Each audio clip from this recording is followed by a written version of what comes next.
মধ্যপ্রাচ্যের আকাশে আবারও যুদ্ধের আগুন। হরমুজ প্রণালীর কাছে একের পর এক বিস্ফোরণ, ওমান সাগরে তেলের ট্যাঙ্কারে হামলা, মার্কিন যুদ্ধজাহাজ লক্ষ্য করে ক্ষেপণাস্ত্র আর ড্রোন ছোড়ার দাবি ইরানের। আর এই ঘটনার পরই কেঁপে উঠেছে পুরো বিশ্ববাজার। প্রশ্ন উঠছে, যুদ্ধবিরতি কি আসলে ভেঙেই গেছে, নাকি নতুন করে শুরু হতে যাচ্ছে ভয়াবহ আমেরিকা ইরান সংঘাত?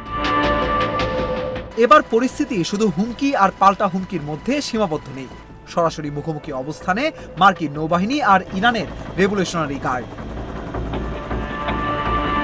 মার্কিন সেন্ট্রাল কমান্ড বা সেন্টকম জানিয়েছে, হরমুজ প্রণালী পেরিয়ে ওমান সাগরের দিকে যাওয়ার সময় তাদের 3টি গাইডেড মিসাইল ডেস্ট্রয়ারের ওপর একযোগে হামলা চালায় ইরান।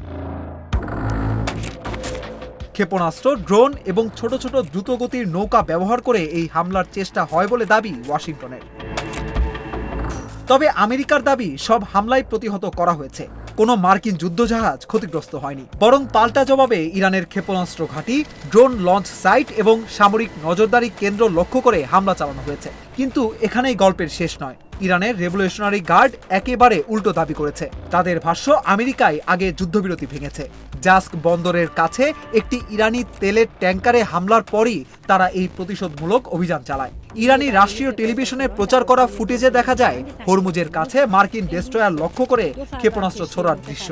ইরানের দাবি, তাদের হামলায় মার্কিন নৌবাহিনীর জাহাজ ক্ষতিগ্রস্ত হয়েছে এবং কয়েকটি জাহাজকে পিছু হটতে বাধ্য করা হয়েছে, যদিও এই দাবি অস্বীকার করেছে পেন্টাগন। এর মধ্যেই নতুন করে উত্তেজনা ছড়িয়েছে ওমান সাগরে তেলের ট্যাঙ্কার ইস্যুতে। যুক্তরাষ্ট্র জানিয়েছে, ইরানের পতাকাবাহী দুটি তেলের ট্যাঙ্কারকে তারা লক্ষ্যবস্তু বানিয়েছে। কারণ হিসেবে বলা হয়েছে, মার্কিন নৌ অবরোধ ভেঙে ইরানি বন্দরে ঢোকার চেষ্টা করছিল জাহাজ দুটি। মার্কিন যুদ্ধবিমান নির্ভুল হামলা চালিয়ে ট্যাঙ্কার দুটিকে অচল করে দেয় বলে দাবি সেন্টকমের। অন্যদিকে ইরানও পাল্টা পদক্ষেপ নিয়েছে। ইরানি বার্তা সংস্থা IRNA জানিয়েছে, ওশান কোই নামে একটি তেলবাহী জাহাজ জব্দ করেছে তাদের নৌবাহিনী। অভিযোগ, জাহাজটি ইরানের তেল রপ্তানি ব্যাহত করার চেষ্টা করছিল। সব মিলিয়ে পুরো উপসাগরীয় অঞ্চল এখন বারুদের স্তূপ। সবচেয়ে বড় প্রশ্ন হলো, তাহলে কি যুদ্ধবিরতি শুধুই কাগজে কলমে আছে? কারণ একদিকে ট্রাম্প বলছেন সিজ ফায়ার এখনও কার্যকর, অন্যদিকে একই সময়ে মার্কিন যুদ্ধজাহাজে হামলা, তেলের ট্যাঙ্কারে আগুন, ড্রোন আক্রমণ আর পাল্টা বিমান হামলার খবর আসছে একের পর এক। বিশেষজ্ঞরা বলছেন, হরমুজ প্রণালীকে কেন্দ্র করে আমেরিকার ওপর সামরিক ও অর্থনৈতিক চাপ তৈরি করাই এখন তেহরানের মূল কৌশল।